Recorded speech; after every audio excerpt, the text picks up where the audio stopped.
بسم اللہ الرحمن الرحیم۔ شروع اللہ کے نام سے جو بڑا مہربان نہایت رحم کرنے والا ہے۔ محترم ناظرین و سامعین، السلام علیکم۔ ناظرین، قرب قیامت کا وہ خوفناک زمانہ جب اس روح زمین پر ایسے خوفناک فتنے ہوں گے جن کا کوئی تصور بھی نہیں کر سکتا۔ قرب قیامت کا یہ زمانہ ایسا خوفناک زمانہ ہوگا جس میں ایمان والوں کو ہر طرح سے آزمایا جائے گا۔ اس زمانے میں ایمان ڈلتے ہوئے سائے کی طرح ہوگا، یعنی کسی کو کچھ پتہ نہ ہوگا کہ کون کافر سے مسلمان بن چکا ہے اور کون مسلمان سے کافر بن چکا ہے۔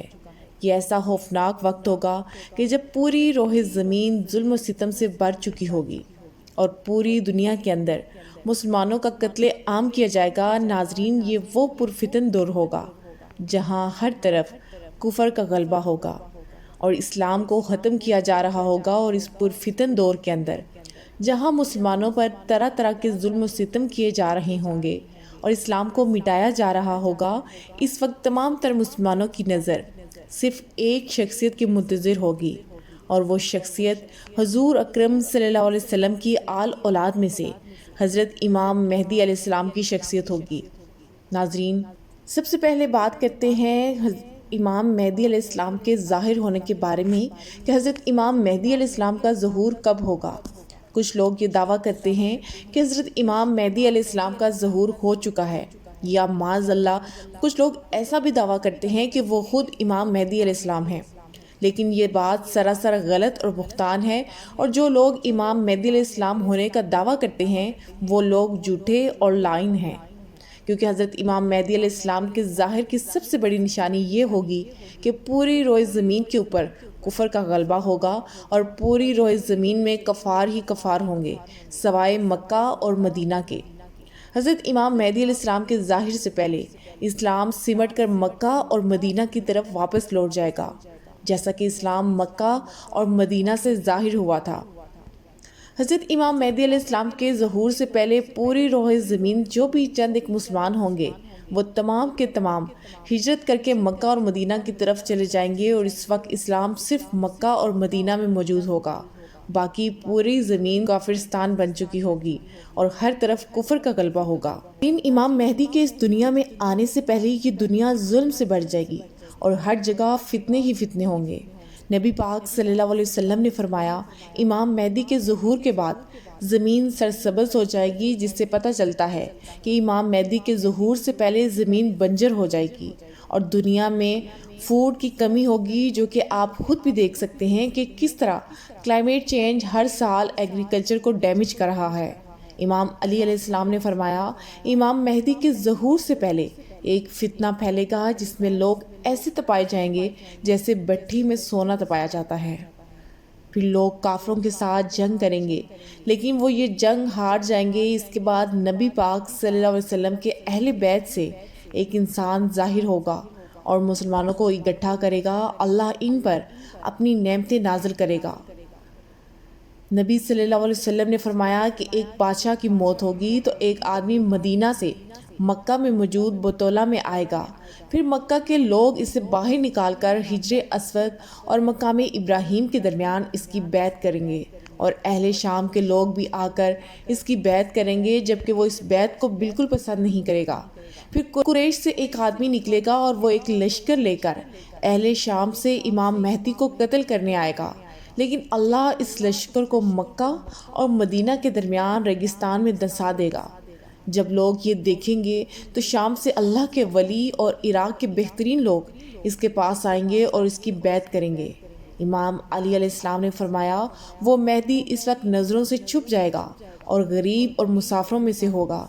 جب اسلام غربت کے عالم میں اس اونٹ کی طرح ہوگا، کاوڑ سے اپنی گردن ڈالے ہوئے ہوتا ہے، تو اس وقت زمین اس کے سامنے اپنے خزانے انڈیل دے گی اور اس کے سامنے اپنی چابیاں ڈال دے گی، پھر وہ تمہیں دکھائے گا کہ انصاف کیسے کیا جاتا ہے۔ امام مہدی کا ساتھ دینے کے لیے خراسان سے کالے جھنڈے لہراتے ہوئے ایک فوج چلے گی، جو کہ امام مہدی کی فوج کے ساتھ جا ملے گی۔ آج کے دور میں خراسان کے علاقے میں Iran, Afghanistan, Tajikistan, Turkmenistan, Uzbekistan اور پاکستان، ان سارے ملکوں کا کچھ حصہ شامل ہے۔ اس خراسان کے علاقے میں جتنے بھی ملکوں کے شہر آتے ہیں ان سب میں ایک چیز کامن ہے، یہ سارے شہر کچھ خاص ترقی یافتہ نہیں ہیں۔ خراسان کا زیادہ تر علاقہ پہاڑی اور ریتلا علاقہ ہے۔ یہ علاقہ دنیا کی عیاشی سے الگ ہے تاکہ یہاں کے رہنے والے لوگوں کے دلوں میں دنیا کی محبت نہ ہو۔ جو لوگ مرنے سے ڈرتے ہوں وہ کیا جنگیں لڑیں گے؟ اور دوسری کامن چیز اس علاقے میں یہ ہے کہ اس علاقے میں زیادہ تر آبادی پٹھان کی ہے، جو کہ اس وقت دنیا کی سب سے بہادر قوم ہے، لیکن اس خراسان کے جس علاقے سے کالے جھنڈے لے کر فوجیں چلیں گی، اس وقت کے حالات کے مطابق وہ افغانستان ہو سکتا ہے، کیونکہ افغانستان میں آج کے وقت اسلامی قانون کے مطابق حکومت قائم ہے، اور افغانستان ہی وہ ملک ہے جس کے پاس آج کھونے کے لیے کچھ بھی نہیں ہے۔ تیسری چیز، افغانستان ہی وہ ملک ہے جس میں طالبان نے امریکہ جیسی سپر پاور کو اپنے ملک سے بھگا دیا۔ جب اسرائیل نے فلسطین پر حملہ کیا تو طالبان نے ایران سے فلسطین کے لیے راستہ مانگا تھا۔ آج کے حالات کے مطابق ایسا لگتا ہے یہ فوجیں افغانستان ہی سے چلیں گی، لیکن جب خراسان سے فوجیں امام مہدی علیہ السلام کے لشکر کے ساتھ جا ملیں گی، پھر مسلمان پوری دنیا کو فتح کریں گے اور مسلمانوں کی پوری دنیا پر حکومت ہوگی۔ نبی پاک صلی اللہ علیہ وسلم نے فرمایا کہ رومنز دابق یا الماک نام کی جگہ پر جمع ہوں گے اور مسلمان بھی جنگ کی تیاری کریں گے اور مدینہ سے رومنز کے خلاف فوج بھیجیں گے۔ یہ دونوں فوجیں آپس میں جنگ کریں گی۔ رومنز مسلمانوں سے کہیں گے ہمارے رستے سے ہٹ جاؤ تاکہ وہ دوسرے گروپ سے لڑ سکیں۔ اس گروپ کو مسلمانوں نے پہلے سے کیپچر کر لیا ہوگا، لیکن مسلمان انکار کر دیں گے اور اپنے بھائی مسلمانوں کے ساتھ کھڑے رہیں گے اور رومنز کے خلاف جنگ کریں گے، اور وہ ایسی لڑائی لڑیں گے جس کی مثال کسی نے دیکھی نہیں ہوگی، یہاں تک کہ اگر کوئی پرندہ ان کے کنارے سے گزرے گا تو اسے بیٹھنے کے لیے کوئی جگہ نہیں ملے گی۔ اتنے بڑے لیول پر قتل عام ہوگا، جب گنتی کی جائے گی تو 100 آدمیوں میں سے صرف ایک آدمی زندہ ملے گا۔ اس جنگ میں مسلمانوں کے 3 حصوں میں سے ایک حصہ ڈر کر جنگ چھوڑ کر بھاگ جائے گا، جسے اللہ کبھی معاف نہیں کرے گا، اور ایک حصہ شہید ہوگا جو اللہ کی نظر میں بہترین شہید ہوگا، اور آخری حصہ جنگ میں جیت جائے گا۔ جنگ ختم ہونے کے بعد جب مسلمان مال غنیمت میں مصروف ہوں گے تو شیطان پکارے گا کہ دجال نے تمہارے گھروں میں تمہاری جگہ لے لی ہے، اور اس سے مسلمانوں میں ہنگامہ پیدا ہوگا اور وہ باہر نکلیں گے، لیکن اس کا کوئی فائدہ نہیں ہوگا۔ دجال کی اس کنفیوژن سے ڈیل کر کے مسلمان سیریا جائیں گے، وہاں مسلمان ایک اور جنگ کی تیاری میں ہوں گے اور نماز کا وقت ہو چکا ہوگا۔ اللہ کے نبی حضرت عیسیٰ علیہ السلام اس دنیا میں آئیں گے، وہ 2 فرشتوں کے پروں پر دمشق کی ایک مسجد کے مینار پر اتریں گے اور وہ امام مہدی کے پیچھے کھڑے ہو کر نماز پڑھیں گے۔ پھر یہاں سے مسلمانوں کی لیڈرشپ حضرت عیسیٰ علیہ السلام کے ہاتھ میں ہوگی۔ حضرت عیسیٰ علیہ السلام فرمائیں گے دروازہ کھول دو۔ جب دروازہ کھولا جائے گا تو سامنے دجال کھڑا ہوگا۔ نبی صلی اللہ علیہ وسلم نے فرمایا ہر نبی نے اپنی امت کو دجال سے ڈرایا ہے۔ اس دجال کی ایک آنکھ کانی ہوگی، اس کے بال گھنگریالے ہوں گے، اس کے ماتھے پر کافی لکھا ہوگا جو پڑھا لکھا اور ان پڑھ دونوں پڑھ سکیں گے۔ اس کے ایک ہاتھ میں جنت ہوگی اور دوسرے ہاتھ میں دوزخ۔ اس کی دوزخ حقیقت میں جنت ہوگی اور جنت حقیقت میں دوزخ ہوگی۔ دجال اس دنیا میں پیدا نہیں ہوگا بلکہ وہ پہلے ہی اس دنیا میں موجود ہے۔ ایک دن نبی پاک صلی اللہ علیہ وسلم نے نماز کے بعد صحابہ کو ایک واقعہ سنانے کے لیے جمع کیا۔ نبی پاک صلی اللہ علیہ وسلم نے فرمایا ان کے پاس ایک تمیم داری نام کا ایک انسان آیا اور اس نے نبی صلی اللہ علیہ وسلم کو بتایا کہ ایک دن وہ اپنے جہاز پر سفر کر رہا تھا تو راستہ بھولنے کی وجہ سے اس کا جہاز ایک جزیرے پر جا کر رک گیا، اور انہوں نے اس جزیرے پر زنجیروں میں جکڑا ہوا ایک انسان دیکھا۔ اس انسان نے ان سے کچھ سوال پوچھے۔ پہلا سوال، بیسن کے کھجور کے درخت پھل دیتے ہیں یا نہیں؟ تمیم اداری اور اس کے ساتھیوں نے جواب دیا اور کہا کہ کھجور کے درخت واقعی پھل دیتے ہیں۔ دوسرا سوال، کیا تبریہ کی جھیل میں پانی ہے؟ تمیم اداری اور اس کے ساتھیوں نے کہا جھیل میں پانی بہت زیادہ ہے۔ تیسرا سوال، مجھے امیوں کے اس نبی کے بارے میں کچھ بتاؤ۔ تمیم اداری اور اس کے ساتھیوں نے جواب دیا انہوں نے مکہ سے مدینہ کی طرف ہجرت کر لی ہے اور بہت سے عربیوں نے ان کا اسلام قبول کر لیا ہے۔ یہ سنتے ہی وہ غصے سے پھٹکارا اور اس نے زنجیروں کو جھٹکا دیا۔ اس کے بعد اس نے انہیں اپنا نام بتایا، دجال، اور اس نے کہا بہت جلد میں پوری دنیا گھوموں گا، لیکن مکہ اور مدینہ میں مجھے جانے نہیں دیا جائے گا۔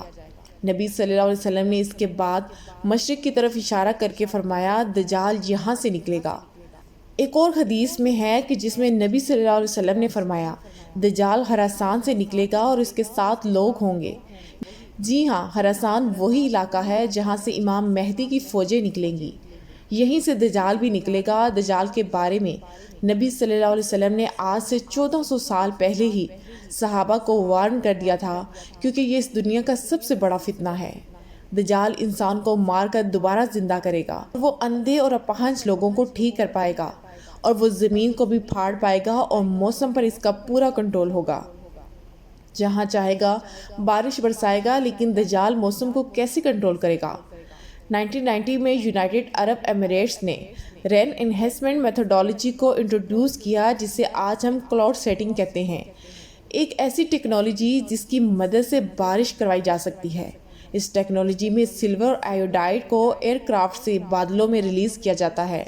اسے عرب کنٹریز جیسے دبئی، سعودی عرب اور عمان اس ٹیکنالوجی کو یوز کیا ہے، کیونکہ ان علاقوں میں بارش بہت کم ہوتی ہے، جو کہ ان عرب کنٹریز کی بہت بڑی پرابلم ہے۔